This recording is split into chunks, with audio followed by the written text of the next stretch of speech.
हाय आपण मानकु मज देखेबी सीझा मक्का केमिति खिया जाए। देखंतु मैं एठी मक्का को भल भाव में छड़े नहीं भल भाव ता भीतर पर्यंत छड़ेबे।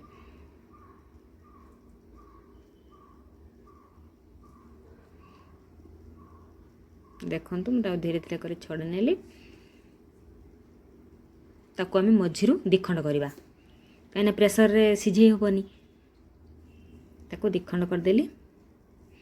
प्रेसर नेली प्रेसर रे दीटा मक्का को रखिली रखिकी आम ग्लास पानी दवा ग्लास पानी देदेली देला परे आम से लुण टिके पकेबा बेसी नुहे गोटे स्पून पकेले चलिबो।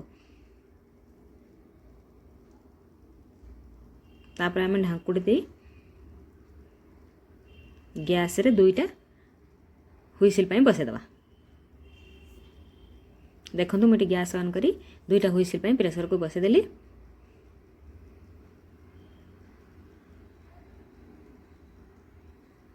देखंतु दुईटा हुइसिल मोर हो सारी दुईटा हुइसिल परे ताको टिके ठंडा हवा पाई छाड़ देबे। देखंतु मोर ठंडा हो जाइए मुझे दुईटा मक्का को छाणिकी पानी रू नहीं गली।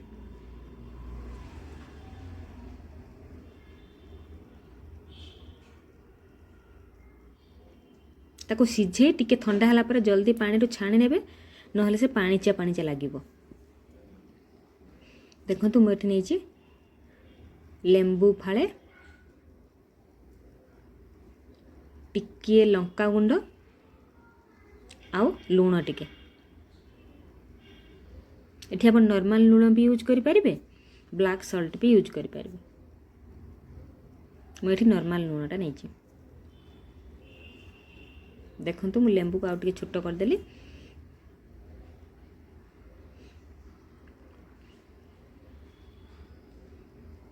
लेंबू रे लूण लगेई लंका गुंड भी लगेई से आम घसीबा।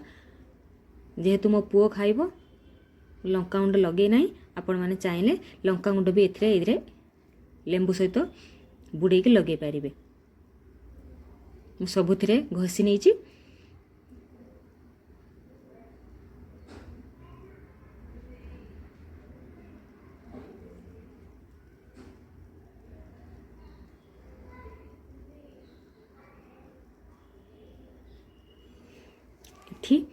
गुट्टा मक्का भी आपण मैंने धरिकी खाई पारिबे लेंबू घसी लंका घसी खाई पारिबे नहेले ताकू छड़े काढ़ी देबे। गुट्टा गुट्टा गुट्टा गुट्टा करी ताकू काढ़ी देबे गोटे प्लेट रे। देखंतु मैं एठी दीटा मक्का आयरन छड़े नेछि।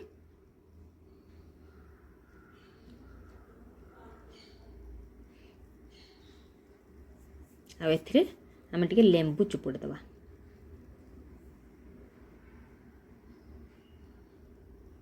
मैं टिके लेंबू चुपुड़ देली आउ ब्लैक सॉल्ट टिके छिंची दबा।